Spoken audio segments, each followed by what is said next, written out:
Pipers. 2 Pipers. Subscription advisory.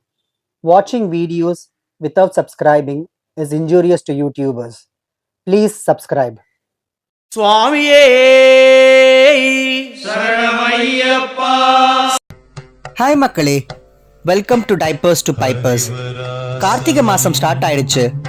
Karthigai மாதம் வந்தாலே சபரிமலைக்கு நிறைய பேர் மாலை போடுறது வழக்கம். அப்படி நிறைய பேர் வருஷ கணக்காக மாலை போட்டு மலைக்கு போய் ஐயப்பனை தரிசனம் பண்ணிட்டு வந்திருப்பீங்க. சபரிமலையில் டெய்லி ஹரிவராசனம் பாடப்பட்டு சந்நிதி அடைக்கப்படுது. அப்படி ஹரிவராசனத்துக்கு அப்புறம் என்ன நடக்குதுன்னு உங்கள எத்தனை பேருக்கு தெரியும்? வாங்க இந்த வீடியோல பார்க்கலாம். ஹரிவராசனம் முடிஞ்சதும் கோவில் கருவறை வாசல் மெதுவா மூடப்படுது.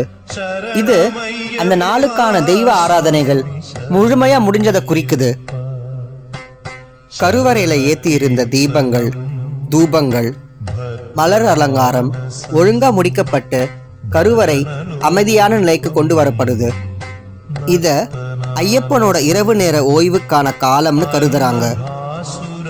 ஐயப்பனுக்கு அந்த நாள் சமர்ப்பிக்கப்பட்ட நெய்வேத்தியங்கள், மலர்கள் மற்றும் பிற பூஜை கருவிகள் அர்ச்சகரால முறையா அகற்றப்படுது.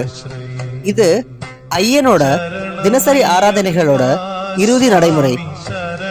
கருவறையை மூடினதுக்கு அப்புறம் சந்நிதிக்கு வெளிப்புறத்துல இருக்கிற தீபங்கள் அணைக்கப்பட்டு அர்ச்சகர்கள் அந்த இரவு செய்ய வேண்டிய இறுதி பணிகளை செஞ்சு முடிக்கிறாங்க.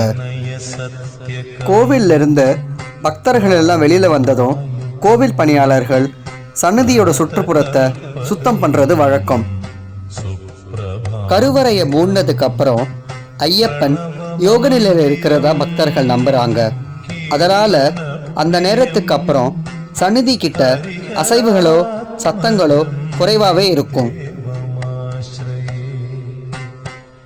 ஹரிவராசனத்துக்கு அப்புறம் சபரிமலையில என்ன நடக்குதுன்னு உங்க எல்லாருக்கும் தெரிஞ்சிருக்கும்னு நினைக்கிறேன். இந்த வீடியோ பார்க்குற எல்லாருக்கும் ஐயப்பனோட அருள் பரிபூர்ணமா கிடைக்கட்டும். ஓம் பூதநாதாய வித்மஹே பவபுத்ராய தீமஹி தன்னः சாஸ்தா பிரச்சோதயாத்.